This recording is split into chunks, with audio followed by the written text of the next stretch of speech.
हाँ, प्रश्न पूछिए जी। मैं ये पूछ रहा हूँ कि जो अपने विचार उठते हैं तो वो विचार मन के हैं, चेतना के हैं या आत्मा के हैं? एक बात बताओ, जी हाँ। जो विचार उठ रहे हैं वो जड़ हैं या चेतन है? वो जड़ है। है? जड़ है। जड़ है। जी। तो जड़ है तो जड़ के हो सकते हैं, चेतन के तो हो नहीं सकते। यानी उसको फिर बोलें किसमें फिर?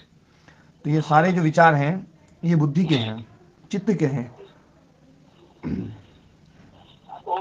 हाँ मम्मी, मतलब है ना, जो भी जन्य ज्ञान है, उत्पन्न होने वाला ज्ञान है, जी। वो सारा का सारा जड़ है। पैदा होता है, नष्ट होता है, पैदा होता है, जी। नष्ट होता है, और जी। बार बार बदलता भी रहता है, जी। परिवर्तनशील है। जी। तो बदलने वाला और पैदा होने वाला और नष्ट होने वाला, जी। इस रूप में होने के कारण से वो जड़ है, त्रिगुणात्मक है। और जी। त्रिगुणात्मक होने के कारण से ये बुद्धि का गुण है, बुद्धि का धर्म है, आत्मा का नहीं है। चलो जी, धन्यवाद। हाँ जी। जी।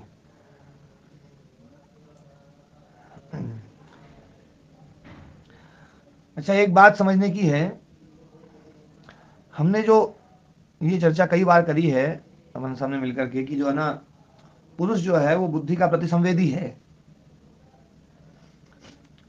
तो इसमें क्या समझे? महाराज जी, मैं क्यों ही ना समझे अभी? नहीं, मतलब थ्योरी के रूप में जो आप समझ में बताते आया। हो, सुन तो लेते हैं, पर वो समझ में नहीं बैठी बात हमारे। नहीं, थ्योरी के महाराज रूप जी में। प्रणाम। हाँ, प्रणाम जी। जो जो चित्त में गुण है वो आत्मा में मान रहे हैं हम। हाँ, यही है। जो चित्त के गुण है वो आत्मा में मान रहे हैं, तो इसका जी। मतलब है कि चित्त जो है वो आत्मा में रिफ्लेक्ट हो रहा है। हाँ जी, समझिए, ऐसा ही है। हाँ, अब इसको उल्टा करो, मतलब शीशा आत्मा हमने चित्त में आत्मा को बना रिफ्लेक्ट दिया। होगी। हाँ जी। शीशा किसको बना दिया? अ, आत्मा चित्त को। को। नहीं नहीं, आत्मा को बना दिया ना। अच्छा जी। शीशा आत्मा को बना दिया, तभी तो रिफ्लेक्ट होगा, चित्त तो रिफ्लेक्ट हो रहा है। हाँ, पहले जैसे पहले बताया था आपने, कहा ना उल्टा करो, तो उल्टा करने पर तो चित्त शीशा होगा ना फिर। हाँ, चित्त शीशा होगा। अभी जो मैं जो बोल रहा था, अभी उसी को सबने अनुमोदन कर दिया, कि चित्त जो है ना रिफ्लेक्ट होता है आत्मा में।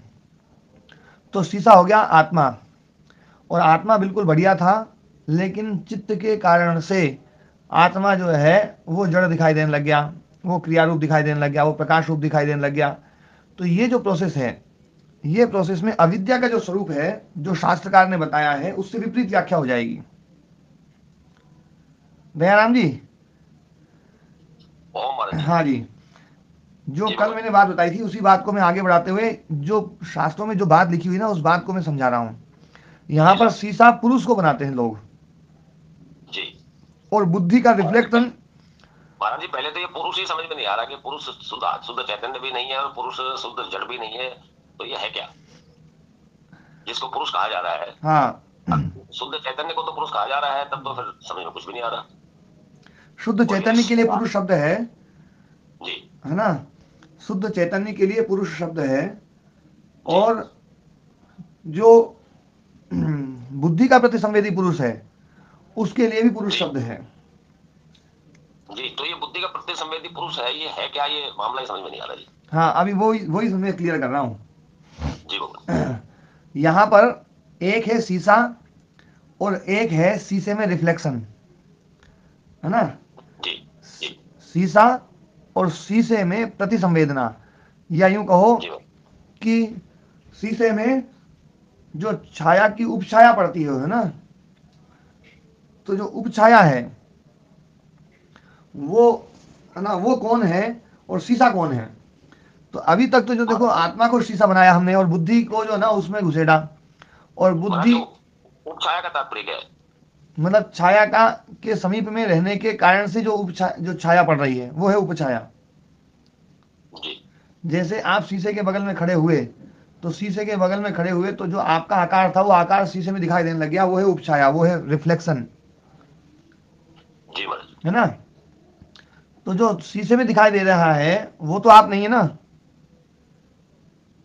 जी महाराज जी, यहाँ आके थोड़ी बुद्धि उलझ जाती है कि जो शीशे में हम देख रहे हैं वो देख तो स्वयं को ही रहे हैं। हाँ, स्वयं को देख रहे हैं, हम जी। देखें या कोई दूसरा देखे, बात तो एक ही है। जी।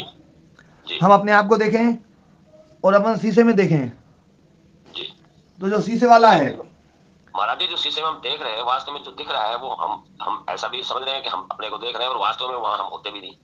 हम्म, ये थोड़ा सा और स्पष्ट कीजिए महाराज। हाँ बस बिल्कुल जो ना, देखो क्या है, शीशा, अब मतलब ये जो उदाहरण अपन में जो ले रहा हूं कि शीशा और शीशे में दिखाई देने वाला प्रतिबिंब, तो जो प्रतिबिंब है वो तो झूठा है, जी असली तो बिंब है,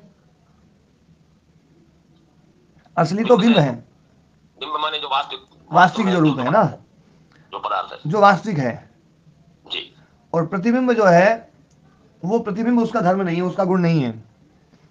जैसे शीशे के बगल में आप लाल कलर के कपड़े पहन करके शीशे के पास में गए तो शीशा लाल दिखाई देगा, तो क्या लाल धर्म शीशे का है? नहीं, शीशे का नहीं है जी। शीशे का नहीं है। वो लाल धर्म तो है ना, जिसका वो है ना प्रतिबिंब है उसका है। जी ठीक है। अब यहाँ पर पुरुष जो है वो बुद्धि का प्रतिसंवेदी है।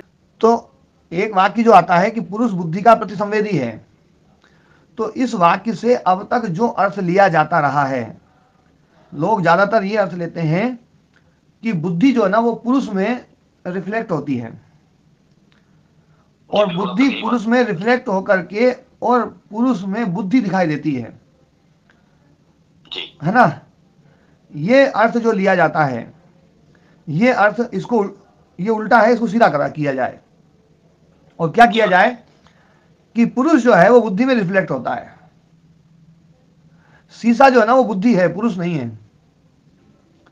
शीशा जो है वो बुद्धि है, और बुद्धि में आत्मा रिफ्लेक्ट होती है। जी बुद्धि में आत्मा रिफ्लेक्ट होती है।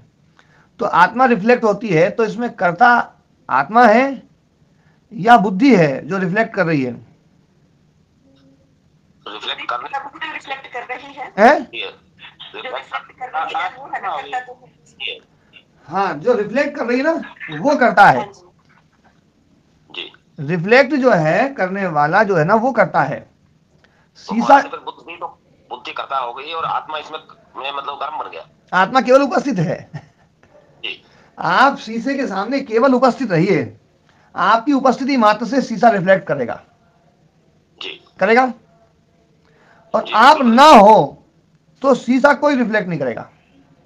जी ठीक है। पर चूंकि आप हमेशा रहेंगे तो रिफ्लेक्ट होता ही रहेगा। जी तो उस रिफ्लेक्ट को रोकने का तरीका क्या है? कि हम वहां ना रहें। हम ना रहें, शीशे को तोड़ो। हम ना रहें ये संभव नहीं है। हाँ, शीशे को तोड़ना पड़ेगा शीशा महाराज। हटाना पड़ेगा। शीशा तोड़ना पड़ेगा।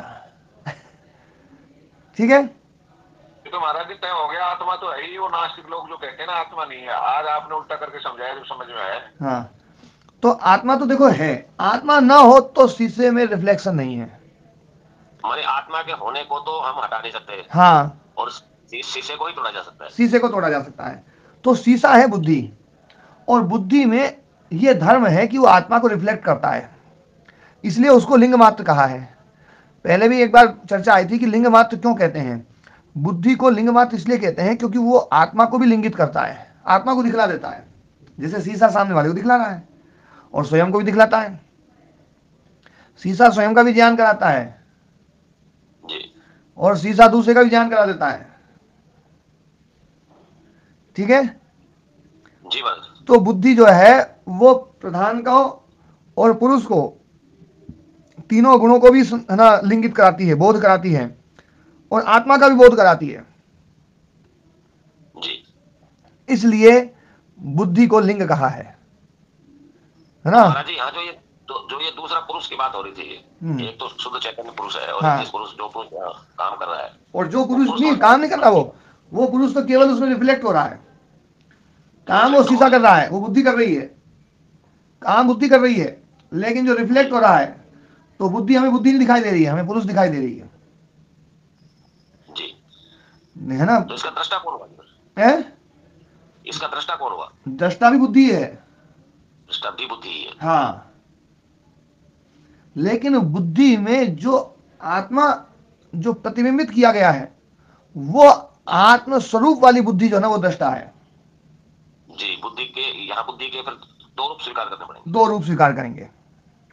जी महाराज जी। तो वो जो दो रूप है, वो जो दूसरा रूप है वही प्रत्यानुपश्य है,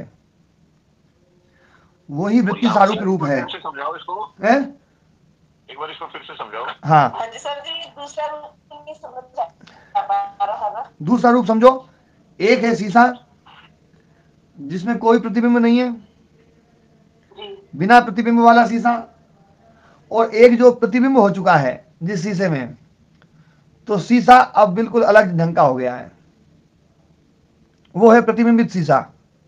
महाराज जी, इसको ऐसे माने कि जो बुद्धि जो शुद्ध, यानी जब तक वो चैतन्य के सानिध्य को, यानी चैतन्य से तादात्म्य नहीं कर रही, तब तक तो वो बुद्धि बुद्धि है। हाँ और जब वो चैतन्य के तादात्म्य में आ गई तो वो पुरुष हो गई अब। हाँ, वो संघातात्मक पुरुष हो गई, अहंकार युक्त पुरुष हो गई। जी महाराज जी। और उसी रिफ्लेक्शन के कारण से, उसी रिफ्लेक्शन के कारण से उसमें ये भाव आता है कि मैं जान रहा हूं, मैं कर रहा हूं, मैं देख रहा हूं। चित्त ये समझता है मैं कर रहा हूं। तो वो जो रिफ्लेक्शन है, उस वो रिफ्लेक्शन का है ना परिणाम है ये। जी महाराज जी, प्रदेश समिति का यही अर्थ आज समझ में आया। हाँ ठीक है महाराज जी, हाँ जी, महाराज जी, ये तो ये मतलब है रिफ्लेक्शन तो अनादि चल ही रहा है, बस इस रिफ्लेक्शन को हटाना वो शुद्ध शीशा हो जाएगा। हाँ। आत्मा जैसी है वैसी है। बिल्कुल, आत्मा के ऊपर कोई रिफ्लेक्शन नहीं होता है, ध्यान देना, आत्मा के ऊपर कुछ भी नहीं होता है। आत्मा बुद्धि में रिफ्लेक्ट हो जाती है, ये बिल्कुल पक्का है कि बुद्धि में ये गुण है कि वो रिफ्लेक्ट कर देता है। अब मेरा रूप जो है वो एक शीशे में रिफ्लेक्ट हो तो उससे मेरे स्वरूप में कोई हानि होगी क्या? नहीं महाराज जी, नहीं, अच्छा, एक शीशे की बजाय दो शीशे में रिफ्लेक्ट हो तो तब भी नहीं। हजार में हो जाओ कुछ भी ना हो। 1000 में हो जाओ ना।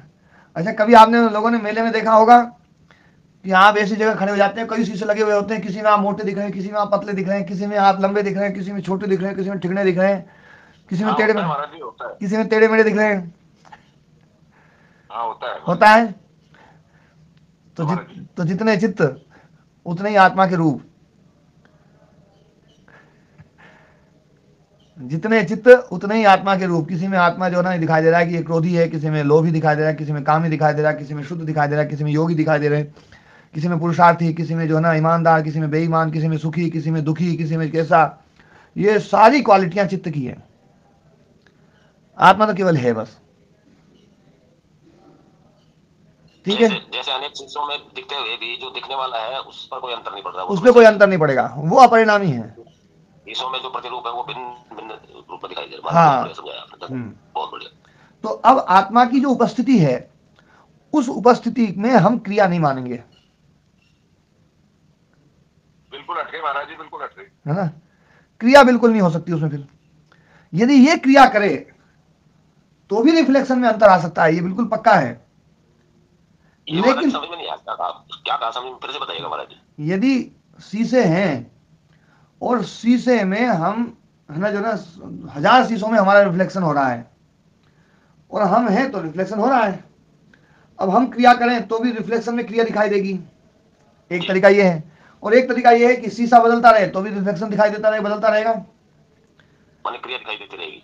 शीशा जो है ना अभी लंबा दिखाने वाला शीशा है, उसी शीशे में ये क्वालिटी आ जाए कि वो मोटा दिखा देने लग जाए तो वो मोटा दिखने लग जाएगा, और वही शीशा जो है ना गोल दिखाई देने वाला क्वालिटी हो जाए तो गोल दिखाई देने लग जाएगा।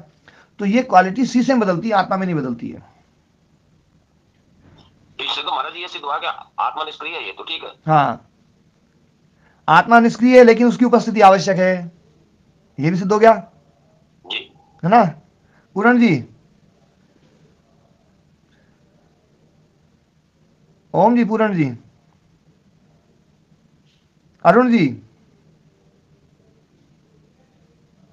जी स्वामी जी। हाँ जी, आत्मा निष्क्रिय है, ये बात समझ में आई, और आत्मा की उपस्थिति आवश्यक है, ये समझ में आई, वो तो मानते हैं कि आत्मा निष्क्रिय है ना। हम अपन मानते ही हैं, लेकिन मानते होते हुए भी अपन जो है ना कई बार ऐसा भी मान लेते हैं कि अपन मानते हैं कि ये स्त्री वंध्या है और अपन ये मान लेते हैं पुत्र इसी का है जी जी है ना।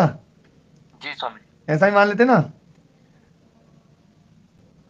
हाँ जी, मैं एक बात कह रहा था कि आत्मा की उपस्थिति वो किस ढंग से है कि आत्मा जो है केवल जैसे शीशे लगे हुए हैं और शीशे में एक व्यक्ति वहां पर उपस्थित है, उपस्थित रहते ही प्रतिबिंब होगा। किसी भी वस्तु को आप वहां पर केवल उपस्थित कर दो, उपस्थित रहते ही प्रतिबिंब शुरू हो जाएगा। ऐसे ही आत्मा की उपस्थिति मात्र से चित्त में आत्मा का जो रिफ्लेक्शन होता है उसी को हम प्रतिसंवेदी बोलते हैं। तो पुरुष जो है ना वो प्रतिसंवेदी है बुद्धि का। बुद्धि में जो है प्रतिसंवेदन हो रहा है, और जो बुद्धि में प्रतिसंवेदन हो रहा है वो ही अविद्या का स्वरूप है। अविद्या का स्वरूप क्या है कि जड़ में चेतनता दिखाई दे, मतलब जो अनात्म है उसमें आत्मा दिखाई दे। जो अनात्म तत्व है वो हमें आत्मा दिखाई दे रहा है, जो जड़ है वो हमें चेतन दिखाई दे रहा है, जो अपवित्र है वो हमें पवित्र दिखाई दे रहा है। तो ये जो है ये अविद्या का लक्षण है। अविद्या का लक्षण जो है उसके कारण से हमें ये प्रतिसंवेदन हो रहा है, और अविद्या हटेगी तो प्रतिसंवेदन हट जाएगा। प्रतिसंवेदन हट जाएगा तो फिर चित्त जो है उस चित्त की फिर आवश्यकता नहीं और चित्त समाप्त हो जाएगा। तो ये जो चित्त है, ये चित्त, ये इसकी क्वालिटी है कि ये प्रतिसंवेदन करने में समर्थ है, इसलिए इसको लिंग कहा है। लिंग का मतलब है जो लिंगित करता है, किसको? पुरुष को, और लिंगित करता है किसको? प्रधान को। प्रधान को भी लिंगित करता है और पुरुष को भी लिंगित करता है, इसलिए इसको लिंग मात्र कहा है।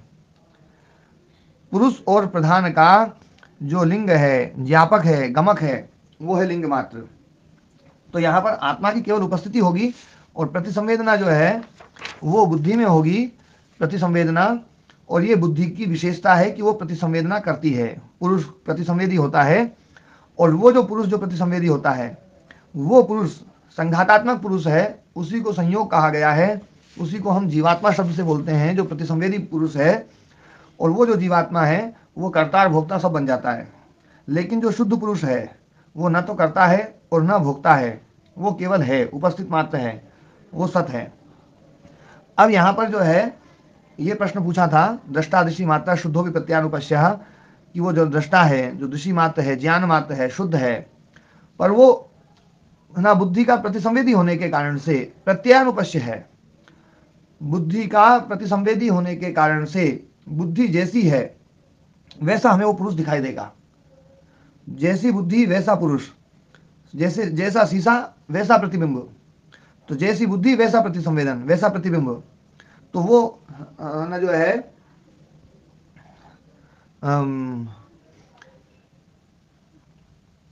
ना तो स्वरूप है ना विरूप है। अगली बात ये कही गई है, सबुद्धेर न स्वरूपः न अत्यंतम विरूपः। वह बुद्धि के समान रूप वाला भी नहीं है और न विरूप है। ये समान रूप नहीं है और विरूप नहीं है। स्वरूप नहीं है क्योंकि शुद्ध है, और विरूप नहीं है क्योंकि प्रत्यानुपश्य है। तो अब न तावत स्वरूपः, स्वरूप नहीं है, समान रूप वाला नहीं है। उसको बता रहे हैं कि ज्ञाता ज्ञात विषयत्वात् परिणामी नहीं बुद्धि। बुद्धि जो है वो ज्ञात विषय और अज्ञात विषय दोनों वाली होती है, इसलिए परिणामी है। कभी वो विषय को ज्ञात करती है, शब्दादि विषय है वो ज्ञात विषय हैं तो शब्द आकार वाली हो गई। रूप विषय आ गया तो रूप आकार हो गई, गंध विषय आ गया तो गंधाकार हो गई। जो भी विषय हो गया उस विषय के आकार वाली हो गई। और वो विषय कभी ज्ञात होता है, कभी वो विषय अज्ञात होता है, कोई दूसरा विषय ज्ञात होता है। तो ज्ञात और अज्ञात विषय होने के कारण से बुद्धि परिणामी है। तस्यास्य विषयो गवादि घटादि वा ज्ञातस्य अज्ञातस्य इति परिणामित्वं दर्शयति। और उसका जो विषय है गवादि और घटादि वो ज्ञात होता है, अज्ञात होता है, इसलिए परिणामित्व को दिखा रहे हैं। लेकिन जो आत्मतत्व है उस विषय वाला, पुरुष विषय वाला जो ज्ञान है, सदा ज्ञात विषयत्वं तु पुरुषस्य अपरिणामित्वं परिदीपयति। वो जो पुरुष का जो रिफ्लेक्शन है वो सदा ज्ञात रहता है, वो रिफ्लेक्शन कभी समाप्त नहीं होता है, वो प्रतिसंवेदना कभी समाप्त नहीं होती है। इसलिए पुरुष जो है वो अपरिणामी है। क्योंकि यदि परिणामी होता तो वो जो प्रतिसंवेदन है वो प्रतिसंवेदन कभी कम होता है, कभी ज़्यादा होता है, कभी ऐसा होता है, कभी वैसा होता। पर चूंकि उस प्रतिसंवेदना में उसमें कोई अंतर नहीं आ रहा है। जैसे शीशा बदल रहा है तो शीशे के बदलने से उसके विषय बदल रहे हैं, लेकिन वो जो आत्म तत्व है, उस आत्म तत्व का जो रिफ्लेक्शन है वो वैसा का वैसा ही है। प्रतिसंवेदन जो उसमें प्रतिसंवेदना में उसके रिफ्लेक्शन में कोई अंतर नहीं है, क्योंकि उसमें खुद में क्रिया नहीं है। तो इसलिए वो परिणामी है, अपरिणामी है। तो सदा ज्ञात विषयत्वं तु पुरुषस्य अपरिणामित्वं परिदीपयति। कस्मात् नहीं बुद्धिश्च नाम पुरुष विषयः च स्यात् ग्रहिता अग्रहिता च इति। जो बुद्धि है, जो पुरुष विषय ज्ञान है, वो कभी ग्रहिता और अग्रहिता नहीं होता है कि कभी ग्रहिता हो गया अब कभी अग्रहिता हो जाए, ऐसा संभव नहीं है। इति सिद्धम पुरुषस्य सदा ज्ञात विषयत्वम, इसलिए पुरुष का ज्ञात विषयत्व सदा सिद्ध है। ततस्य अपरिणामित्वम इति, और वो अपरिणामी है, इसी कारण से वो अपरिणामी है, क्योंकि वो पुरुष विषय सदा ज्ञात विषय है। महाराज इस लाइन को एक बार फिर से बताइएगा। कौन सी वाली का? ये जो अभी आपने पढ़ी है, नहीं बुद्धिश्य। हाँ, नहीं बुद्धिश्य नाम पुरुष विशेष्य स्यात् ग्रहिता अग्रहिता च इति, ना का संबंध लगेगा ग्रहिता अग्रहिता के साथ में, कि बुद्धि कभी ऐसी नहीं हो सकती है, पुरुष विषय की जो बुद्धि है वो कभी ऐसी नहीं होती है कि कभी ग्रहिता हो और कभी ग्रहिता ना हो। ग्रहिता और अग्रहिता नहीं होती, वो तो सदा ज्ञात विषय वाली होती है। ग्रहिता और अग्रहिता तो उसमें होता है जिसमें विषय परिणामी हो। शब्द उठा तो ग्रहण हो गया, खत्म हुआ तो अग्रहण हो गया, होता या नहीं होता ऐसा? जी महाराज। तो शब्द आदि के लिए बुद्धि जो है वो कभी ग्रहिता बनती है, कभी अग्रहिता बनती है, लेकिन पुरुष विषय में ऐसा नहीं होता है, ग्रहिता अग्रहिता नहीं होती वो। अर्थात बुद्धि पुरुष को सदा विषय बना के रखती है। बुद्धि जो है पुरुष को हमेशा रिफ्लेक्ट करती है, हर क्षण, यानी पुरुष उसका सदा विषय बना रहता है, सदा विषय बना रहता है। जब तक सारा उल्टा पढ़ा था हमने, हम तब तक ये पढ़ते रहे थे कि बुद्धि उसका विषय बनी रहती है पुरुष का, जबकि आपने ये वास्तव में ये शब्द ऐसा ही कह रहे हैं। हाँ, जी पुरुष है विषय जिसका ऐसी बुद्धि, पुरुष है, समाज उल्टा करने से इसका अर्थ उल्टा हो जाता है। हाँ, तो पुरुष है विषय जिसका ऐसी बुद्धि, मतलब बुद्धि में एक क्वालिटी है कि बुद्धि हमेशा रिफ्लेक्ट करेगी, और रिफ्लेक्ट किसको कर रही है? वो कर रही है पुरुष को, क्योंकि पुरुष उपस्थित है, क्योंकि वो सदा है। वो सदा ना हो तो फिर वो सदा नहीं रहेगा, लेकिन पुरुष चूंकि सदा है इसलिए बुद्धि का वो विषय हमेशा बना रहता है। ठीक है? हमारा भी है में कोई फर्क नहीं पड़ता, बस वो है में फर्क पड़ता ही नहीं। हाँ, दयाराम जी बिल्कुल स्पष्ट हो गया है? जी महाराज जी बिल्कुल स्पष्ट। हाँ, तो पुरुष विषय जो है ना, जो बुद्धि है वो ग्रहिता अग्रहिता नहीं होती है। इति सिद्धम पुरुषस्य सदा ज्ञात विषयत्वम, इसलिए पुरुष का सदा ज्ञात विषयत्व वो बना है, पुरुष का सदा ज्ञात विषयत्व सिद्ध है। क्यों? पुरुष को हमेशा बुद्धि जानती है, हमेशा रिफ्लेक्ट करती है, बुद्धि का विषय हमेशा बना रहता है पुरुष, और उस विषय के बने रहने के कारण से ही अहम बोध हमेशा बना रहता है। जो अहम बोध है, मैं हूं, ये जो मैं हूं का जो बोध है, ये उस पुरुष की उपस्थिति के कारण से ही है। यदि पुरुष विषय हट जाए, थोड़ी देर के लिए हट जाए, तो अहम बोध समाप्त हो जाएगा, लेकिन हम देखते हैं हर जीव में वो अहम बोध हमेशा बना रहता है। ठीक है? तो सर जी, वो पुरुष जो होने का है वो तो कभी मिट ही नहीं ना सकता। हाँ, पुरुष तो मिट नहीं सकता, मिट जाए तो मिट ही नहीं सकता। हाँ, पर बुद्धि एक प्रश्न तो उठेगा महाराज जी, हाँ, कि हम पुरुष को जय नहीं मान सकते, बुद्धि का जय कभी नहीं होता, और इस वाक्य से तो जय सिद्ध हो जाएगा कि पुरुष जो है वो बुद्धि का सदा जय बना रहता है। देखो, एक बात समझने की है, पुरुष ना जो है ना, जो शुद्धतम रूप है पुरुष का, वो कभी भी जय नहीं बनता है, लेकिन एक बात यह है कि बुद्धि जो ना पुरुष को लिंगित हमेशा करती है।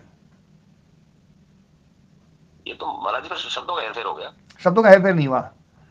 शीशा जो है ना, हमेशा हमेशा हमेशा कोई चीज उसके सामने खड़ी रहेगी ना, तो हमेशा उसको लिंगित करता रहेगा, लेकिन शीशा कभी भी उसको जान नहीं पाएगा। जो जिस वस्तु को लिंगित कर रहा है उस वस्तु में कोई ऐसा लिंग तो हो नहीं, वो तो लिंगित कर ही रहा है, वो तो उसका कलर, उसका आकार, उसका रूप रंग सब लिंगित कर रहा है शीशा।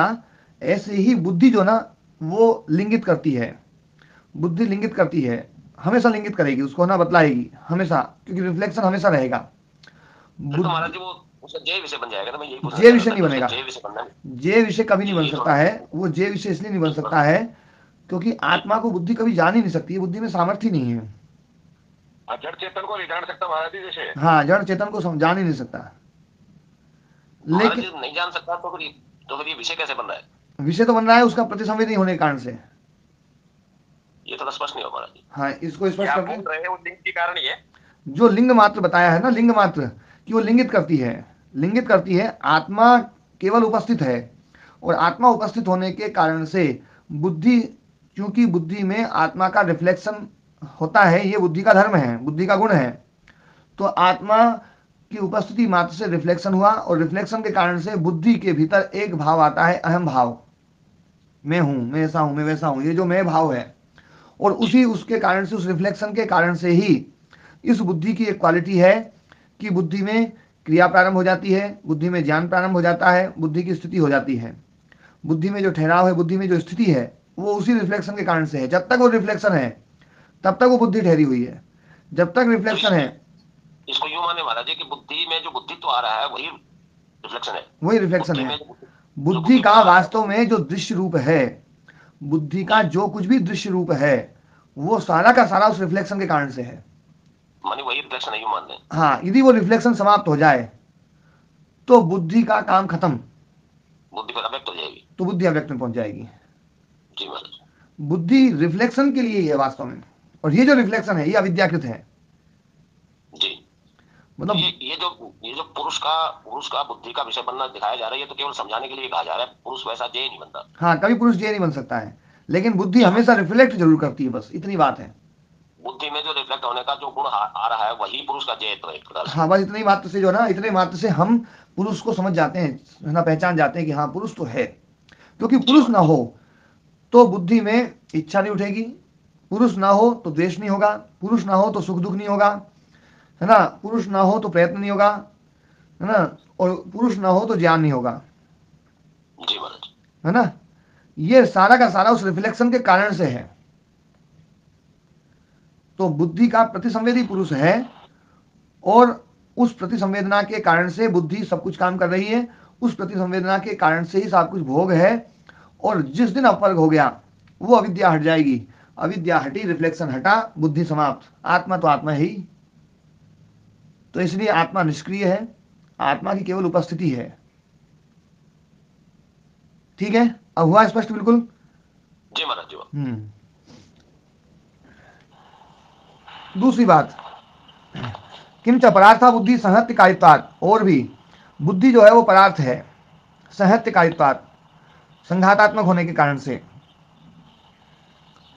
संगत है ना, संहत्य कारित्वात् बुद्धि जो है वो परार्थ है, क्योंकि बुद्धि में रिफ्लेक्शन है, और बुद्धि में रिफ्लेक्शन है, वो जो रिफ्लेक्शन है वो बुद्धि का धर्म है, और रिफ्लेक्शन जो हुआ है, वो संघात जो हुआ है, वो बुद्धि का धर्म है।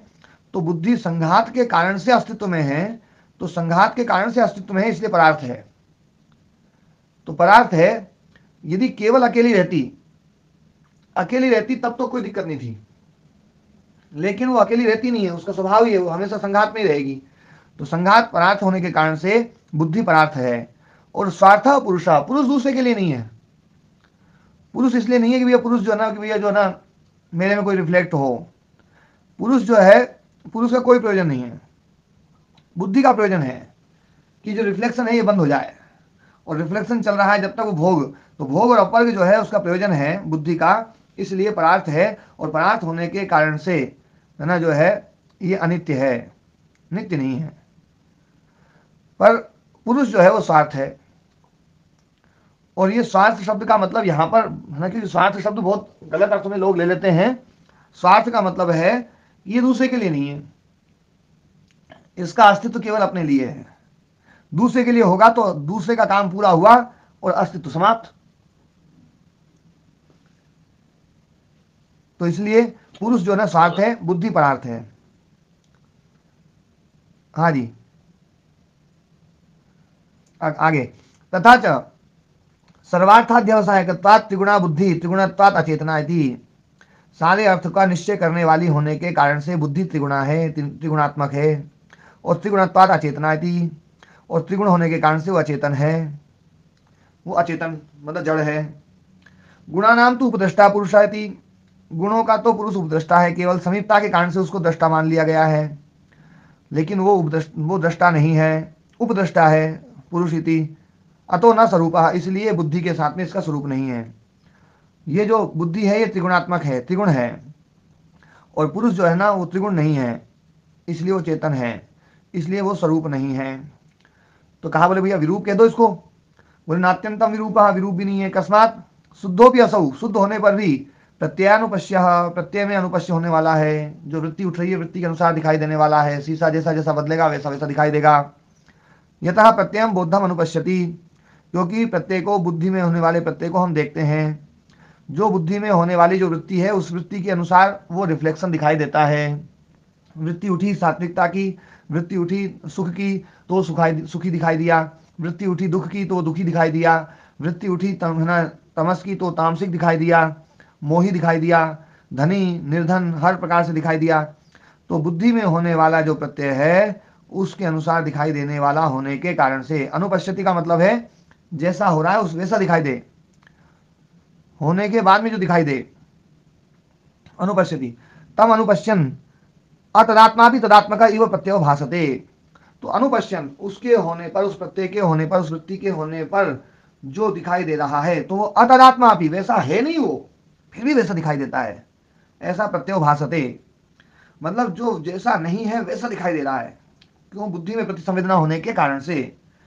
तथा चोक्तम, इसलिए कहा है अपरिणामी नहीं भोक्तृ शक्ति, वो भोक्तृ शक्ति अपरिणामी है, अप्रतिसंक्रमा अप्रतिसंक्रमा है, किसी के साथ मिल नहीं सकती, पर फिर भी परिणामी अर्थ है प्रतिसंक्रांता इव, परिणामी जो अर्थ है जो बुद्धि है उसमें प्रतिसंक्रांता इव, ऐसा लगता है जैसे उसमें तद्रूप हो गई है। तो तद वृत्ति अनुपतति, उसकी वृत्ति के अनुसार अपने आकार को बनाने वाली, तस्याश्च प्राप्त चैतन्योपग्रह रूपाया बुद्धि वृत्ति अनुकार मात्रतया बुद्धि वृत्ति अवशिष्टा ही ज्ञान वृत्ति इत्याख्यायते।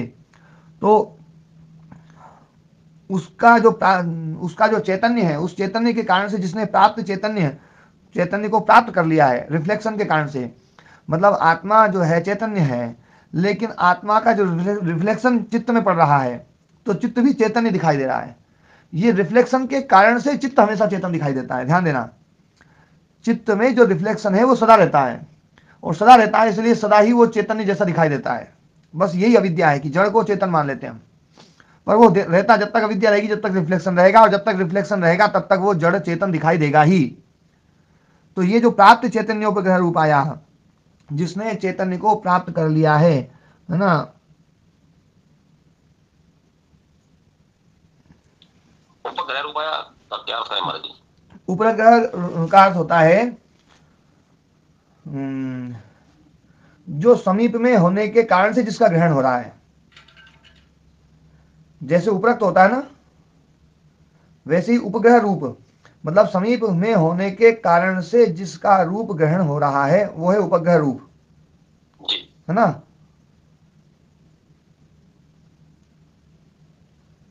उपरागो येन रूपेण तथा प्राप्त चैतन्योपग्रह रूपम यस्याह सा, तो वो जो है ना प्राप्त ना, वो जो उपग्रह के कारण से, समीपता के कारण से, उपराग के कारण से वो जो रूप ग्रहण कर लिया है, ऐसा वो प्राप्त चैतन्य जो ना, जिसने चैतन्य को प्राप्त कर लिया है, ऐसी वो जो बुद्धि वृत्ति, उस बुद्धि वृत्ति के अनुकार मात्रतया, उस बुद्धि वृत्ति के जैसा अनुकार, मतलब उसका आकार और उसके आकार के जैसा आकार, वो अनुकार मात्रतया बुद्धि वृत्ति अविशिष्टा, बुद्धि वृत्ति से बिल्कुल पृथक दिखाई नहीं देगी, बिल्कुल अविशिष्ट, अविशिष्ट मतलब बिल्कुल अभिन्न, विशिष्ट होती उससे अलग, अविशिष्ट मतलब उस जैसी बन गई बिल्कुल। तो बुद्धि वृत्ति अविशिष्टा ही ज्ञान वृत्ति, वो जो ज्ञान वृत्ति इत्याख्यायते, वो ऐसा ज्ञान वृत्ति दिखाई देती है, वही प्रत्यानुपश्य है। प्रत्यानुपश्य है। एक बार बताओ तो शीशा कौन है, चित्त या पुरुष? चित्त, चित्त है शीशा। हाँ जी। तो उस वृत्ति, तद वृत्ति में अनुपतति, उस वृत्ति का को अनुपतन कर देती है। हाँ, तस्यास्य प्राप्त चैतन्योपग्रह रूपाया बुद्धि वृत्ते है अनुकार मात्रतया, प्राप्त चैतन्य उपग्रह के कारण से, समीपता के कारण से जिसने रूप को ग्रहण कर लिया है, प्राप्त चैतन्य रूप जिसने ग्रहण कर लिया है, ऐसी बुद्धि वृत्ति के अनुकार मात्रतया, उसके अनुकार मात्र होने के कारण से, उसके आकार में आकारित होने के कारण से बुद्धि वृत्ति अवशिष्टा ही ज्ञान वृत्ति, बुद्धि वृत्ति से अवशिष्ट जो ज्ञान वृत्ति हो गई है, जो दृष्टा बन गया है, प्रत्यानुपश्य हो गया है, बुद्धि वृत्ति अवशिष्ट हो गया है, ऐसा कहा जाता है वो। तो वो जो कहा जा रहा है वो केवल और केवल उस रिफ्लेक्शन के कारण से कहा जा रहा है, अविद्या के कारण से कहा जा रहा है, वृत्ति सारूप्यता के कारण से कहा जा रहा है, पर वास्तव में वो वैसा है नहीं। ये बात यहाँ पर बिल्कुल स्पष्ट रूप से कह रहे हैं कि वो परिणामी नहीं है, अपरिणामी है, अप्रतिसंक्रमा है, लेकिन फिर भी परिणामी अर्थ में प्रतिसंक्रांत होने करके प्रतिसंक्रांता इव, प्रतिसंक्रांत जैसा, प्रतिसंक्रांत तो कभी हो ही नहीं सकता है, पर प्रतिसंक्रांत जैसा होकर के तद वृत्ति अनुपतति, उस वृत्ति का अनुसरण करता है, उस वृत्ति जैसा दिखाई देने लगता है, जैसी वृत्ति वैसा वो दिखाई देने लगता है। तो ये बात जो है ना, ये प्रत्यानुपश्य की बात है। माने महाराज जी, शीशे के टेढ़े होने के कारण जो उसमें जो जिसका प्रतिबिंब है वो भी टेढ़ा दिखाई दे रहा है, वास्तव में टेढ़ा है नहीं। वो टेढ़ा है नहीं। और यदि टेढ़ापन उसके खुद के टेढ़े होने से हो गया जी, तो फिर साधना आत्मा पे करनी पड़ेगी, फिर चित्त पे नहीं करनी। जी महाराज जी, फिर तो सारा दर्शन ही पलट जाएगा। फिर सारा दर्शन पलट जाएगा, फिर चित्त को है ना जो है ना सुधारने की जरूरत नहीं, फिर आत्मा को सुधारो। फिर आत्मा को टेढ़ा मेढ़ा से सही करो, उसको ठोको कि तू सीधा रहे। इसको बहुत बढ़िया तरीके से समझाने के लिए आपके चरणों में एक बार फिर वंदन। हाँ, जय हो। तो ये है दृष्टा। दृश्य को हमने समझा और दृष्टा को समझा, और दृष्टा और दृश्य का जो संबंध है, जो संयोग है, वो संयोग ही दुख का हेतु है। वो जो रिफ्लेक्शन है वही दुख का हेतु है, जो प्रतिसंवेदना है वही दुख का हेतु है। और उसी प्रतिसंवेदना के कारण से ही ये सारा जो ना चित्त में सारे धर्म जो उसके खुद के धर्म हैं, पर उस प्रतिसंवेदना के होते हुए ही वो धर्म एक्टिव होते हैं। तो इसलिए ये परार्थ है, क्योंकि वो परार्थ है। स्वार्थ होता तो बिना उसकी भी हो जाता, लेकिन चूंकि वो परार्थ है, स्वयं का उसका कोई प्रयोजन नहीं है, इसलिए उस रिफ्लेक्शन के कारण से उसमें ये धर्म है। जब तक रिफ्लेक्शन होगा तब तक वो धर्म बने रहेंगे। रिफ्लेक्शन समाप्त, उसके सारे धर्म समाप्त, और वो अव्यक्त में पहुंच जाएगा। यही अपवर्ग है, यही मुक्ति है। इसलिए चित्त का नाश ही जो है मुक्ति है, चित्त का विराम ही मुक्ति है, चित्त का अवसान ही मुक्ति है। इसलिए भोग और अपवर्ग ये दोनों ही बुद्धि में वर्तमान है, बुद्धिकृत है, बुद्धि के द्वारा ही किए हुए हैं, बुद्धि में ही वर्तमान है। ये बात बार बार आती है। और फिर उसके बाद में अव्यक्त में चला जाए, तो अव्यक्त में जाने के बाद में फिर वो कभी व्यक्त नहीं हो सकता है। क्यों व्यक्त नहीं हो सकता है? क्योंकि प्रयोजन का अभाव है, फिर कोई प्रयोजन नहीं रहेगा। प्रयोजन हो तो फिर पुनः उत्पत्ति हो सकती है, पर फिर कोई प्रयोजन है नहीं, इसलिए पुनः उत्पत्ति संभव नहीं है। ये बात 27वें सूत्र में बहुत अच्छे से ठोक करके बोली है। 27वां सूत्र भले खोल करके देख लो। 27वें सूत्र में है ना, प्रति प्रसवेवी चित्त से है ना, ओ महाराज जी। हाँ महाराज जी, ये तो बात बहुत अच्छे से समझ में आ गई, आज समझ में आई है ना। और इन दोनों के बीच में से एक ईश्वर विषय को अलग से क्यों निकाला, ये थोड़ा सा और झंझट आ रहा है बस। ईश्वर विषय को, जहां पर ईश्वर विषय की चर्चा आती है वहां ईश्वर विषय को लेते हैं। पर देखो एक बात समझ लो ना, सारा उलझ जाएगा। अभी एक बात समझो। एक तो बताया दुख बहुल संसार, अभी ये चार चीजें बता रहे हैं, ये दर्शनकार चार चीजें बता रहे हैं। दुख, दुख का हेतु है ना, दुख मुक्ति और दुख मुक्ति का उपाय। तो ये चार चीज बता रहे हैं, उसमें संसार ईश्वर अभी नहीं आया है। दुख बताया तो दुख बहुल संसार, ये संसार ही दुख बहुल है ना। ये संसार जो है ये दुख बहुल है, ठीक है। फिर उसके बाद में ये बताया कि इस दुख का कारण क्या है, तो बोले दुख का कारण है संयोग, संयोग अविद्या हो गया, और संयोग का कारण अविद्या, इसमें भी ईश्वर की जरूरत नहीं है। फिर दुख से मुक्ति, तो मुक्ति बता दी भैया, संयोग हट जाए मुक्ति, या विद्या हट जाए मुक्ति, इसमें भी ईश्वर की जरूरत नहीं है। फिर बताया कि इस मुक्ति का उपाय क्या है, तो बोले अविप्लवा विवेक ख्याति, जो विवेक ख्याति है वो है ना जो है, तो इस विवेक ख्याति में थोड़ा सा ईश्वर की आवश्यकता है, तो वहां थोड़ी सी जरूरत पड़ती है। हाँ, तो जो विवेक ख्याति बताई, उस विवेक ख्याति को सिद्ध करने के लिए क्रिया योग आवश्यक है, और क्रिया योग में ईश्वर प्रणिधान आवश्यक है। इतनी सी जरूरत पड़ गई यहाँ तक तो। इन चार चीजों में तो ये जरूरत है, पर बाकी इस संसार के अस्तित्व में, इस संसार को इतना इस रूप में होने में उस व्यवस्थापक की आवश्यकता प्रति क्षण, हर कण में, हर कण में, हर क्षण चाहिए। इसलिए ईश्वर को अलग से निकालना पड़ा। हाँ, ईश्वर को हम इसलिए अलग नहीं कर सकते, मतलब इस संसार के हर कण में हर क्षण ईश्वर चाहिए। बिल्कुल महाराज चाहिए, ठीक है ना। ठीक है, मतलब सर्वदा और सर्वत्र, सर्वत्र चाहिए और सर्वदा चाहिए, सदा चाहिए। बिल्कुल महाराज जी, बिल्कुल, ठीक है ना। बिल्कुल जी महाराज जी, इसको महाराज जी है कि जब सारी प्रक्रिया दर्शनकार ने बताई, ये प्रक्रिया तो चित्त को करनी है, और आत्मा को चित्त से, यानी एक प्रकार से चित्त का प्रतिप्रसव करना है, लेकिन व्यवस्था जो है वो सारी है तो ईश्वर की ही, ईश्वर की है, व्यवस्था सारी ईश्वर की। हाँ, पर ईश्वर करता है, करने वाला तो हम ही है सब, ये जो है ना। अच्छा, बड़ी मजे की बात है कि कर्ता आदमी जो है ना खुद है, दूसरों के ऊपर डाल देता यही तो अविद्या है ना। और एक बात और कि बिना करे वाला आदमी जो ना ऐसा लगता है कि पता नहीं फिर तो वो है ना कहीं बेकार ना हो जाए, क्योंकि हमें ये एक हमने वो बना रखा है कि जो करने वाला है ना वही श्रेष्ठ है, और बिना करे ना तो कोई नियंत्रण कर सकता है, ना बिना करे कुछ ना जो ना वो चित्त को एक्टिव कर सकता है बिना क्रिया के। बिना क्रिया के चित्त को कैसे एक्टिव करेगा, बिना क्रिया के चित्त में वृत्ति कैसे उठाएगा, बिना क्रिया के। इसीलिए फिर हम अवतार पैदा करते हैं, वो चीजें पैदा करके वो कहानी चला लेते हैं। हाँ, तो वास्तव में ये सारी चीजें जो अवतार पैदा कर लिया वो अवतार पैदा भी इसी क्रिया के कारण से ही है सब कुछ। हाँ बिल्कुल महाराज, समझ में आ गए। तो हम थोड़ा सा आगे तक बढ़े, दूसरे लोग थोड़ा और आगे बढ़ गए, बस अंतर इतना ही है, कोई ज्यादा अंतर नहीं है। हाँ बिल्कुल महाराज जी, मैं क्या भाई, हाँ ना आरो अंतर कुछ भी ना आरो। क्रिया हटानी पड़ेगी हमें, क्रिया हटानी पड़ेगी हमें। ऐसा व्यवस्थापक चाहिए जिसकी उपस्थिति मात्र से व्यवस्था चले, जिसको डंडा घुमाना पड़े, जिसको दंड देना पड़े, जिसको चिल्लाना पड़े, बार बार बोलना पड़े, दूसरे को चुप कराना है तो मुंह बंद करना पड़े, मुंह बंद कर, और एक एक का मुंह बंद करना पड़े, तो फिर वो अध्यापक थोड़ी देर में पगला जाएगा क्या। सही है महाराज। और जिसके उपस्थित मात्र रहने से व्यवस्था चले वो अध्यापक कभी नहीं पगलाएगा। महाराज जी सही कहा आपने, सर्वशक्तिमान तो क्रियाशील हो ही नहीं सकता। हाँ, और जो क्रियाशील है ना वो सर्वशक्तिवान नहीं हो सकता, और सदा के लिए नहीं हो सकता। बिल्कुल सही। क्रिया तो परिणाम पैदा कर देगी, क्रिया आदमी को खिन्न भी कर देगी, क्रिया दुखी भी कर देगी। ओम महाराज जी। हाँ जी। महाराज जी, मेरा अहंकार दूर करने के लिए आपको कोटि कोटि नमन है। मैं तो मतलब इतना धन्य हो रहा हूँ। देखो मैं सबकी तो क्या गारंटी लूँ। स्वामी जी मेरा एक निवेदन। हाँ जी। स्वामी जी मैं ये कह रहा था स्वामी जी जी कि मेरे समझ विकसित हो रही है, वो ये विकसित हो रही है कि जड़ में कभी कोई वृत्ति उठ ही नहीं सकती और कोई वृत्ति उठती भी नहीं है। चेतन में कोई वृत्ति नहीं है। वृत्ति का उठना केवल संघात में संभव है और संघात में ही उठती है। और जड़ का कोई स्वतंत्र अस्तित्व भी नहीं है, संघात के रूप में ही उसका अस्तित्व है। बिल्कुल ठीक। तो जो वृत्ति का उत्पन्न होना,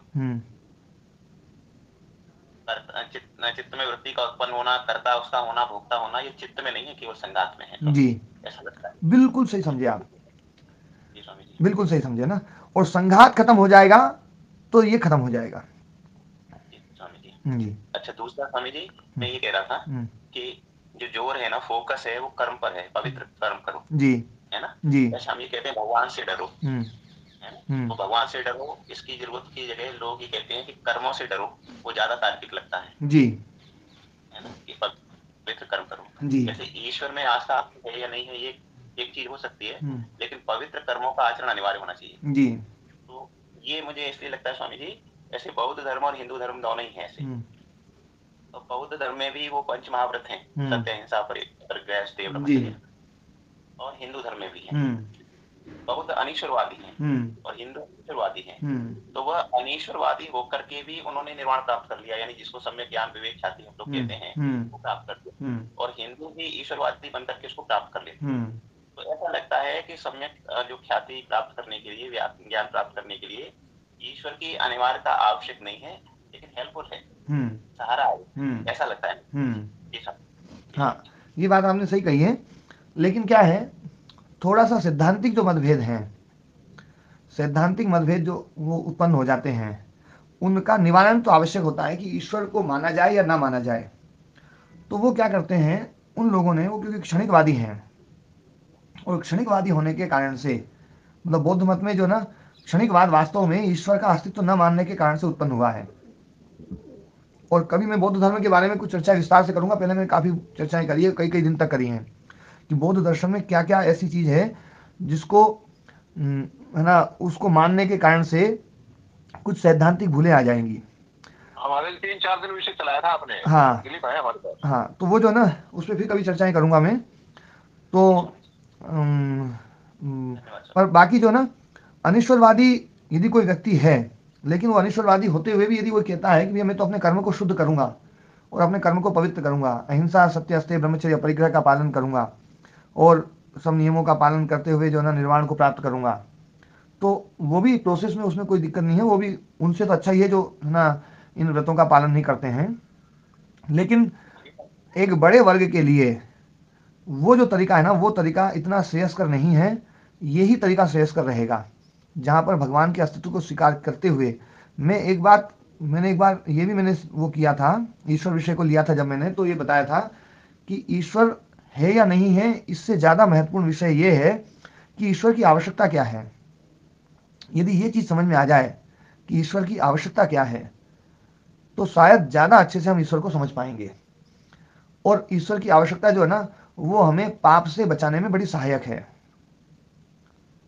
ईश्वर की आवश्यकता जो है ना, ईश्वर की उपस्थिति, वो पाप से बचाने में हमें सहायक है। ईश्वर की उपस्थिति या ईश्वर की मान्यता।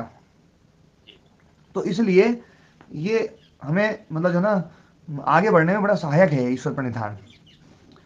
और वैज्ञानिक दृष्टिकोण से भी देखा जाए तो एक तत्व तो ऐसा है ना, जो ना विज्ञान भी अब मानने लगा है कि जो सबको नियंत्रित कर रहा है।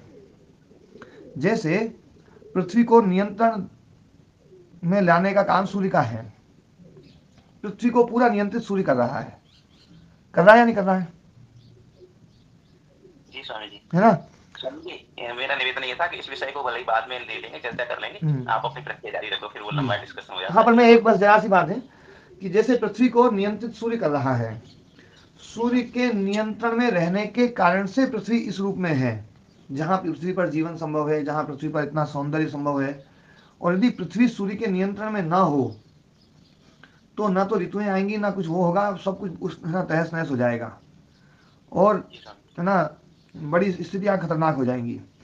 तो इसलिए जो ना पृथ्वी सूर्य के नियंत्रण में, इसी प्रकार से सूर्य भी किसी के नियंत्रण में, और वो सूर्य जिसके नियंत्रण में है वो भी किसी के नियंत्रण में, और वो भी किसी के नियंत्रण में, और ऐसे आगे बढ़ते बढ़ते जाते हैं तो हर चीज नियंत्रण में दिखाई देती है। तो इसलिए हमें ये तो मानना पड़ेगा कि जैसे छोटी चीजें नियंत्रण में है, तो छोटी से बड़ी चीज भी बड़ी से बड़ी, और फिर बड़ी से बड़ी, और फिर बड़ी से बड़ी, और बड़ी से बड़ी, तो एक नियंत्रक शक्ति तो जरूर है जिसकी उपस्थिति से सब नियंत्रित हो रहा है।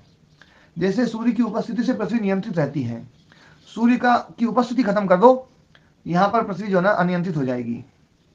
सूर्य की उपस्थिति जो है ना वो नियंत्रक बन रही है। हाँ, इसमें थोड़ा सा सूर्य को निमित्त भी बना दिया गया है, ये बिल्कुल पक्का है।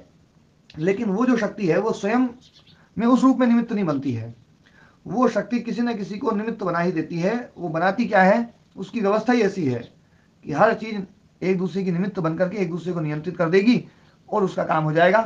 तो इसलिए हम ये कहते हैं कि सब रूपों में भगवान ही काम कर रहा है। माता पिता के रूप में भगवान ही कर रहे हैं, या ना पेड़ पौधों के रूप में हवा जो शुद्ध कर रहे हैं वो भगवान ही शुद्ध कर रहे हैं। क्यों? क्योंकि निमित्त उनकी व्यवस्था के कारण से निमित्त है ये सब।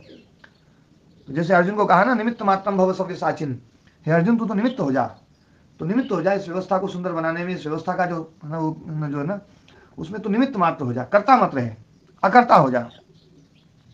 तो अकर्ता होना, निमित्त मात्र हो जाना, ये बड़ी साधना है ना। हाँ जी, मैं कहते स्वामी जी, जी। अपने सनातन धर्म में भी जो षड दर्शन है, उसमें कुछ दर्शन ईश्वर की अनिवार्यता के विषय में बात नहीं करते स्वामी जी। नहीं, ये जो षड दर्शन है, इन षड दर्शनों के बारे में बड़ी भ्रांत धारणा है। जैसे सांख्य के बारे में कहा जाता है कि सांख्य जो है ना अनिश्वरवादी है। सांख्य के ऊपर सबसे ज्यादा कटाक्ष किया जाता है इस विषय को लेकर के। तो है ना जो है, पर सांख्य जो है ना ईश्वर को मानता है, योग ईश्वर को मानता है। सांख्य योग की प्रक्रिया ही एक ही है। मीमांसा स्वामी जी, मीमांसा जो है ना वो कर्मकांड का है, वास्तव में वो कर्मकांड है। वो उसको दर्शन की श्रेणी में बस यूं रख दिया गया है, पर वो वास्तव में ऐसा दर्शन नहीं है। इसलिए मीमांसा को है ना दो भाग में बना दिया, पूर्व मीमांसा और उत्तर मीमांसा। जैमिनी और बादरायण। हाँ जी। तो पूर्व मीमांसा उत्तर मीमांसा जो है, तो उत्तर मीमांसा को वेदांत माना गया है। तो मीमांसा को एक कर दिया, और पूर्व मीमांसा जो है वो कर्मकांड है। और कर्मकांड में तो ईश्वर जो है ना वास्तव में जो है ना है ही। क्योंकि देखो कर्मकांड, एक बात मैं और बताता हूँ, पते की बात बताता हूँ। कर्म कांड जो है ना वो वास्तव में भक्ति प्रधान मार्ग है। कर्म और भक्ति एक ही चीज है। जो हम गीता में बोलते हैं ना कि 3 योग हैं, कर्म योग, ज्ञान योग, भक्ति योग, वास्तव में 2 ही योग हैं, ज्ञान और कर्म। कर्म ही भक्ति है। तो ये जो कर्मकांड है वो मतलब जो पूर्व मीमांसा है वो है कर्मकांड का विषय। और जो वेदांत है वो ज्ञान कांड का विषय है, वो शुद्ध ज्ञानात्मक है। लेकिन स्वामी जी, मुझे ये लगता है कि ज्ञान कर्म भक्ति का भी कोई स्वतंत्र अस्तित्व नहीं है। हाँ, एक ही है। जहाँ एक भी होगा, जहाँ स्वामी जी एक भी होगा वह तीनों रहेंगे, मात्रा अलग अलग हो सकती है। जैसे मुझे ज्ञान हुआ, आप सन्यासी हैं, ये ज्ञान हो गया, जानकारी हो गई, है स्वामी जी। तो अब मेरी आपके प्रति प्रेम हो जाएगा, आस्था होगी, भक्ति आ गई। और जैसे ही मुझे ज्ञान भी हो गया, भक्ति भी हो गई, अब मैं मेरा आपके प्रति प्रेम हो गया, तो निश्चित रूप से मैं आपके लिए कुछ करना चाहूंगा, सेवा कार्य कुछ भी करना चाहूंगा, स्वामी जी के लिए कुछ ना कुछ करूंगा। तो ये ज्ञान कर्म भक्ति तीनों का समावेश होता है। जैसे 17 स्तंभ तीनों ही होते हैं ना स्वामी जी, पृथक अलग से कोई सेपरेट एग्जिस्टेंस नहीं होता। तो मुझे ये लगता है कि ये केवल प्रधानता तो बदल सकती है, लेकिन स्वतंत्र अस्तित्व तो किसी का नहीं है। जब एक आता है तो तीनों स्वाभाविक रूप से आ जाते हैं। देखो क्या है, भगवान कृष्ण ने ये बात जो है ना खूब अच्छे से बोली है। सांख्य योगो पृथक बाला प्रवदन्ति न पंडिताः एकम अप्यास्तः सम्यक उभयोर विन्दते फलम यत् सांख्य प्राप्यते स्थानम तद योग अभिगम्यते, ऐसा कुछ है ना। एकम सांख्यम च योगम च यह पश्यति स पश्यति, जो है कि सांख्य और योग एक ही है।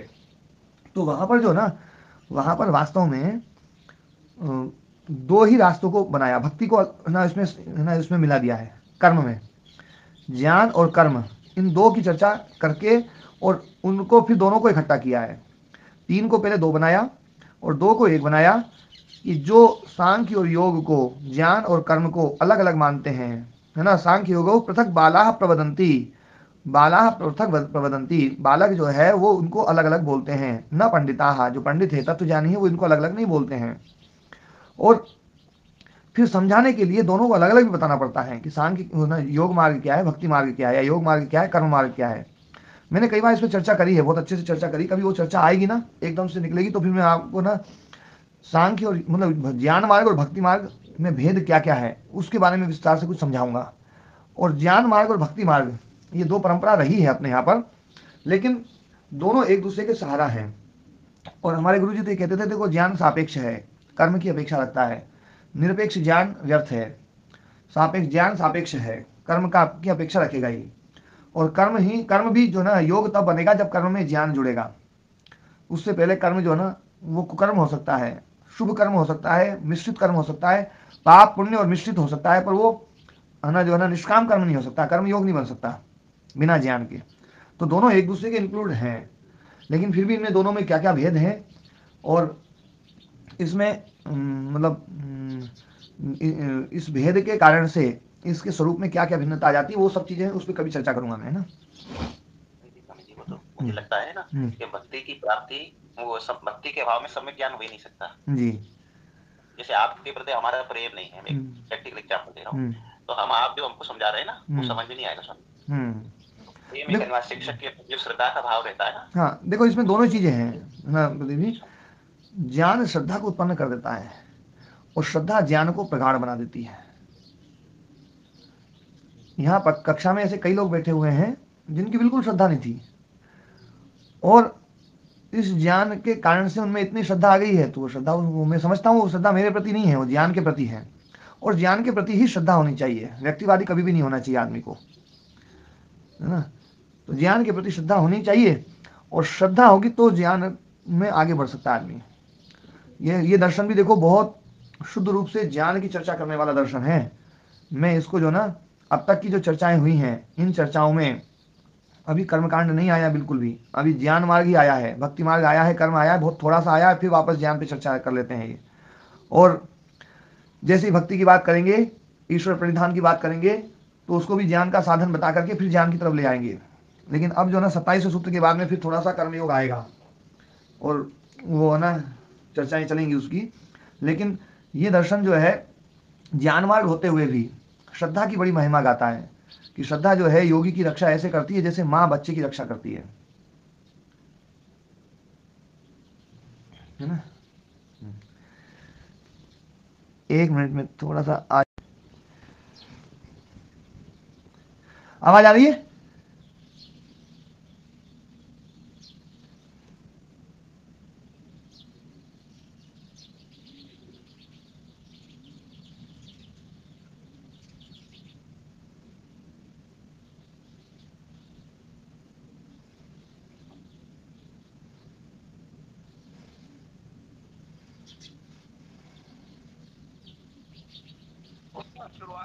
मेरा आज से आप नहीं समझे, मेरा आज से ये था जी कि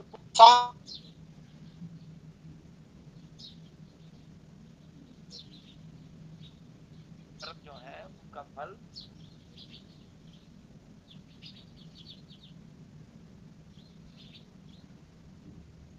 नहीं कुछ भी। हाँ ओम जी ओम। स्वामी जी होनी को पुरुषार्थ से टाला जा सकता है जी? देखो ये विषय अपना उसमें आया था कि होनी जो है ना वो दुख देगी, और आपने पुरुषार्थ किया और दुख उठा ही लिया, तो दुख उठा लिया तो वो जो सुख मिलना था, वो मतलब जो दुख मिलना था वो दुख आपने उठा लिया, तो इसलिए उससे कट जाएगा। मतलब वो दुख भोग लिया आपने, पर उस दुख का अब आगे कोई सुख जो मिलने वाला था वो सुख नहीं मिलेगा, क्योंकि वो उससे कट गया है। ये विषय तो अपन ने काफी चर्चा करी इस पे तो। हाँ जी जी ये कुछ और कह रहे थे, ये तो स्पष्ट हो गया था। ये कह रहे हैं होनी के बारे में किसी को पहले से पता चल सकता है कि होनी क्या है, मेरे कर्म का क्या फल मिलना है, मिलने वाला है, मैंने क्या पीछे कर्म किए हैं, वो तो मनुष्य को पहले पता नहीं चल सकता ना। हाँ देखो होनी के बारे में कह रहे हैं कि वो होनी जो है वो टल सकती है। मतलब जैसे आपने बताया कि ठीक है हमने जो कर्म किए, बुरे कर्म किए, उसका फल खत्म हो सकता है जब हम अच्छे कर्म करते हैं। जब हम भोग चुके हैं तो फिर आगे नहीं मिलेगा उसका फल। लेकिन ये होनी के बारे में बोल रहे हैं, ये इनकी परिभाषा दूसरी थी, मैं उस विषय में बोल रहा था। ये नहीं मैं कह रहा जो आप कह रहे हैं, ये ठीक है, ये स्पष्ट है जी। आगे बढ़ते हैं। 3 हाथ और उठा रखे हैं, आदरणीय मुकेश जी भी हैं। हाँ जी जी जी जी, हाँ 3 हाथ उठे हुए। हाँ क्योंकि आजकल मैं फोन बंद कर देता हूँ ना, तो इसलिए वो, क्योंकि अब फोन इससे बड़ा फायदा मिला है। राकेश जी आपका बहुत बहुत धन्यवाद। आजकल जो है ना आप इस सेवा को कर रहे हैं ना, तो मेरे को बड़ा वो मिला है, पाठ भी अपना जल्दी शुरू हो जाता है। हाँ जी, पहले मदन मोहन जी। हाँ ओम प्रणाम जी जी। हाँ आप ही शुरू कर दीजिए। हाँ जी स्वामी जी। स्वामी जी जैसे आज की चर्चा में जैसे आपने बताया कि चित्त जो है शीशा है, मतलब ये रिफ्लेक्ट करने वाला है।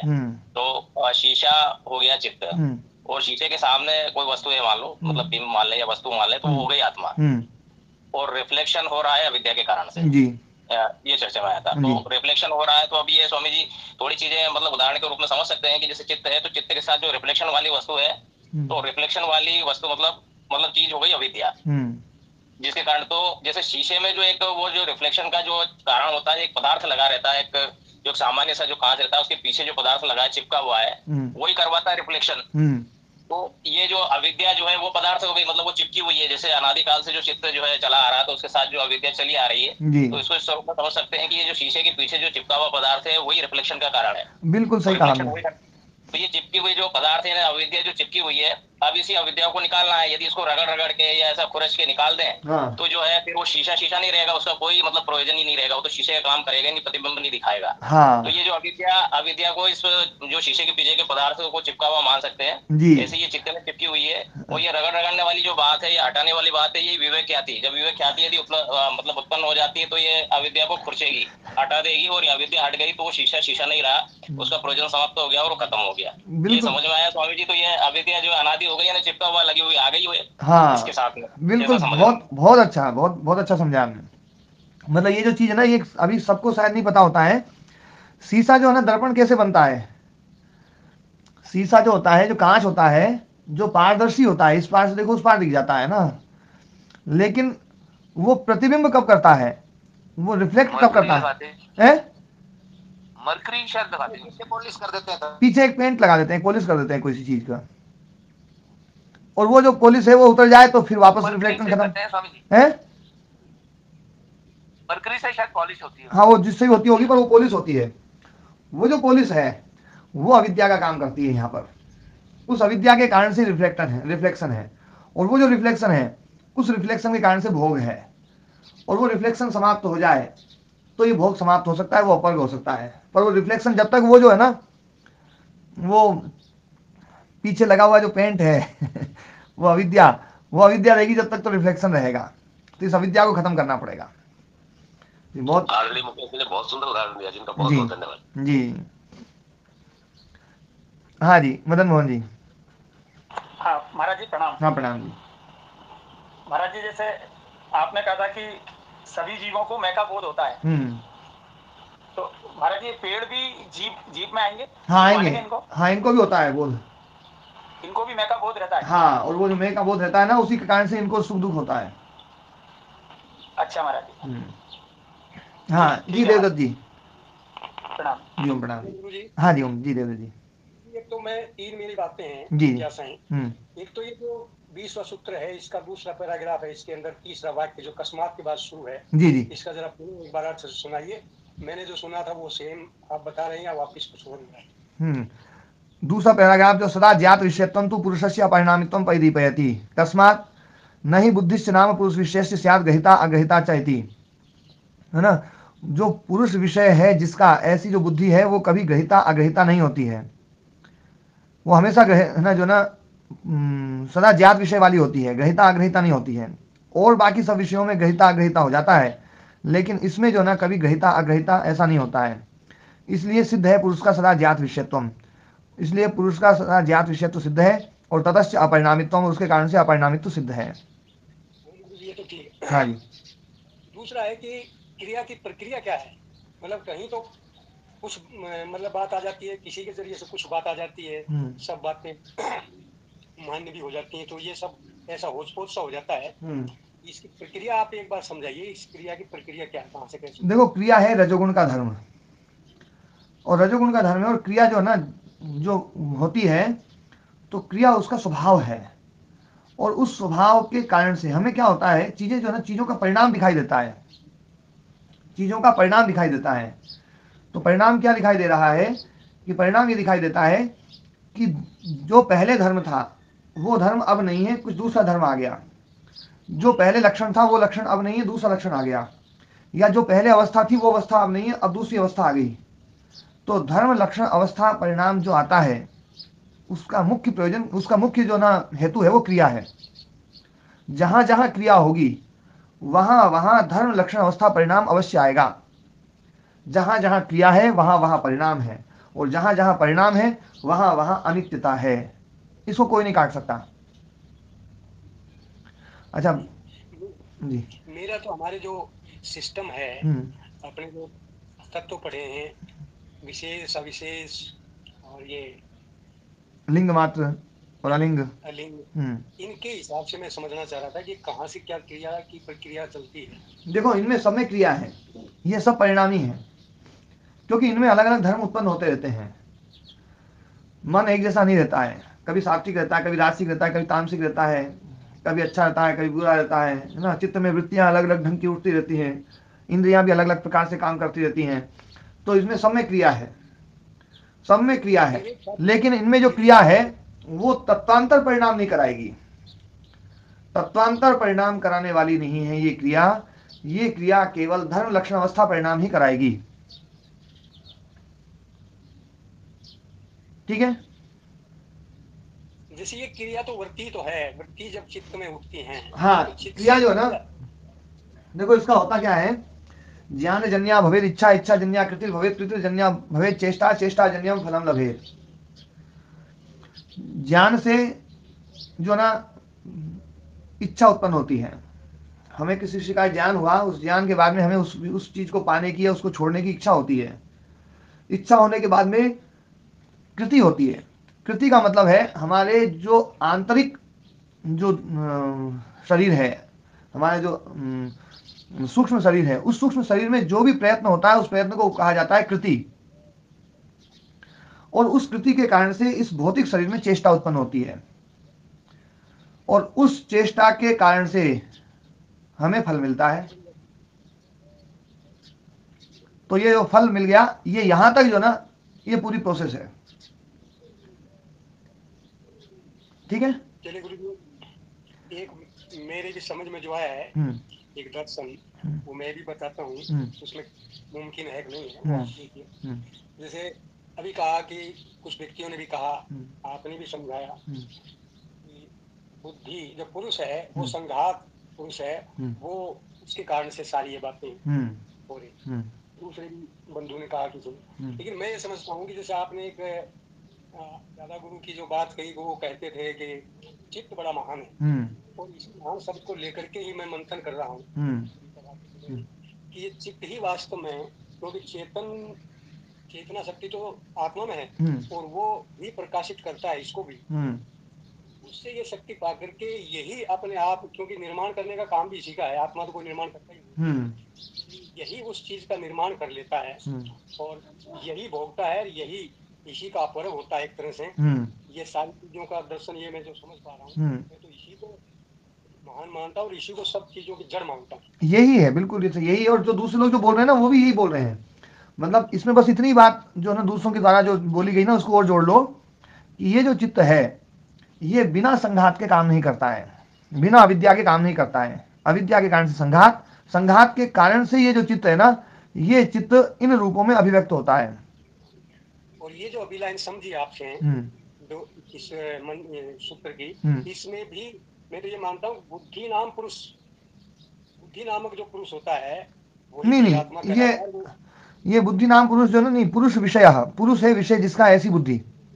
इसमें बहुवी समास है, पुरुषः विषयः यस्य, है ना,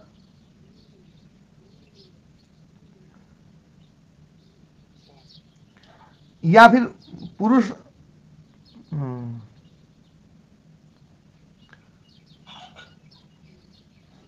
जो बुद्धि है वो पुरुष विषय है, पुरुष है विषय, है ना। तो पुरुष विषय है, वो ग्रहिता अग्रहिता जो ना कभी भी नहीं होता है।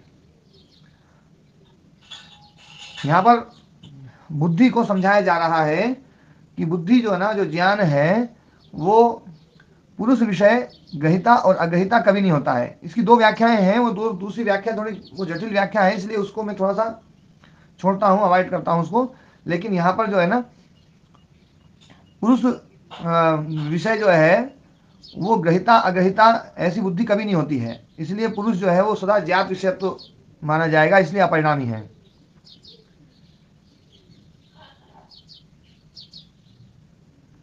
ठीक है ना जी देव,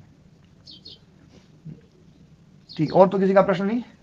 धर्मेंद्र जी ने बीच में हाथ उठाया था। नमस्ते स्वामी जी। हाँ नमस्ते जी। मैं ये कह रहा था, प्रेम भक्ति और श्रद्धा क्या ये अलग अलग है या एक ही चीज के नाम है? हाँ, ये प्रेम भक्ति श्रद्धा जो है ना, इनका, इन शब्दों की उत्पत्ति का जो निमित्त है, उत्पत्ति निमित्त, वो थोड़े थोड़े भेद हैं। वो क्या भेद है? भक्ति तो मतलब कर्म से है, सेवन से है, आत्मसात करने से है। कोई दूसरी चीज है, उस चीज को आत्मसात करना, अपना बना लेना, अपना अंग बना लेना, ये भक्ति है ना। और श्रद्धा जो है, वो श्रद्धा है जिसके द्वारा सत्य को धारण किया जाता है ना। सत्य को जिसके द्वारा धारण किया जाता है वो है श्रद्धा, है ना। जी। और जो प्रेम है, प्रेम का मतलब है कि जो कुछ अपने पास में है उसको सबका मानना, ये प्रेम है। और दूसरों से अपेक्षा ना रखना महाराज जी। हाँ, दूसरों से अपेक्षा न रखना वो भी एक विषय है, पर प्रेम का जो ना, जो सबसे सटीक व्याख्या है वो ये है कि जो कुछ हमारे पास में वो सबका है, ये प्रेम है। और जिस अर्थ में प्रेम आजकल लोग प्रयोग करते हैं, वो प्रेम नहीं, वो मोह है, मूर्खता है। वो तो मोह और मूर्खता है जो आज का प्रेम है। हाँ, जिसको लोग प्रेम मानते हैं, और जो लोग यूं कहते हैं ये तुम मुझसे प्रेम नहीं करते हो, तुम मुझसे बहुत प्रेम करते हो, तुम मुझसे ये करते हो ना, वो मूर्खता है, मूढ़ता है। वो प्रेम का मतलब है जो कुछ हमें मिला है वो सबका है, मेरा नहीं है। और जो है ना, जो कुछ इस दुनिया में है वो सब मेरा है, ये मानना जो है ना, ये मतलब अप्रेम की अवस्था है ना। इसी को अहंकार बोलते हैं। महाराज जी, श्रद्धा थोड़ी सी समझ में नहीं आई, फिर से बताइएगा। हाँ, श्रद्धा जिस रूप में श्रद्धा का अर्थ प्रचलित है उससे मेरे इसका मेल नहीं खा रहा, जैसा आपने बताया था। हाँ, श्रद्धा मतलब जो ना, सत्य को धारण कराने वाली। फिर महाराज जी सत्य का पता करना पड़ेगा पहले। हाँ महाराज जी, यही मैं पूछना चाहता हूं। सत्य का पता करना पड़ेगा, देखो धारण करवा दो। सत्य का पता जब चलता है ना, तो ही श्रद्धा उत्पन्न होती है, ये तो बिल्कुल पक्का है जी।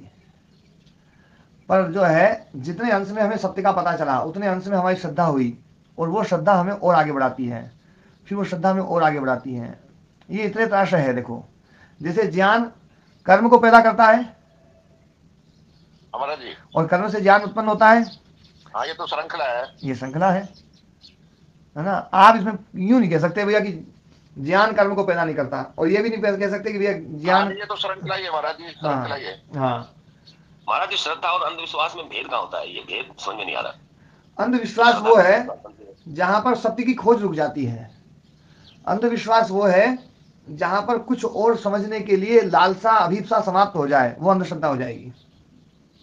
परंतु महाराज जी, श्रद्धा का जो जो जो प्रचलित अर्थ है संसार में, वो तो यही है कि किसी सामने वाले पर हम पूरा विश्वास कर लेंगे, ये जो कहेगा ठीक ही कहेगा, जो करेगा ठीक ही करेगा।